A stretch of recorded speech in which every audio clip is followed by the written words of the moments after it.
Il Giro d'Italia tornerà a colorare le colline trevigiane. La 18ª tappa dell'edizione 2026 si concluderà a Pieve di Soligo con l'arrivo fissato in via Giuseppe Generale Vaccari il 28 maggio. Una scelta che premia il legame storico tra il territorio e il grande ciclismo. Il sindaco Stefano Soldanna non nasconde la soddisfazione.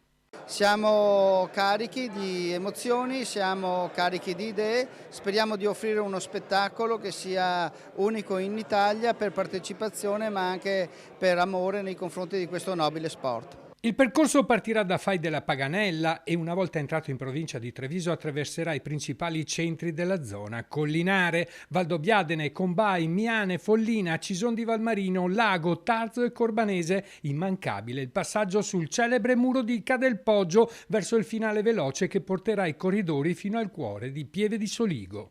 L'organizzazione locale sarà affidata a un comitato dedicato guidato da Albino Bertazzon, volto noto nello sport e già giudice di gara. Ho detto prima, bisogna tirare su le maniche e lavorare adesso. Adesso viene il bello, il lavoro e organizzare in maniera impeccabile questo evento. Unico pensiero, il meteo, l'unica vera incognita della giornata. Se è una giornata di pioggia quel giorno mi preoccupa. C'è una curva poco prima dell'arrivo, se piove diventa difficoltoso. Per il resto non abbiamo nessun problema. La città si prepara dunque a un evento che promette entusiasmo, turismo e un nuovo capitolo della storia ciclistica del territorio.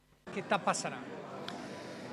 Ma una tappa secondo me spettacolare, sarà una lotta dalla partenza, sono convinto, fino alla piazza di Pieve di Soligo. Campione italiano Under 23 e Pievigino Doc è Alessandro Borgo, che dal prossimo anno approderà al professionismo con il sogno di tornare a Pieve di Soligo da protagonista al Giro d'Italia. Sì, avere un arrivo di tappa nel proprio paese è qualcosa di fenomenale. Se correrò o meno spero di essere presente all'arrivo e di godermi il boato del pubblico.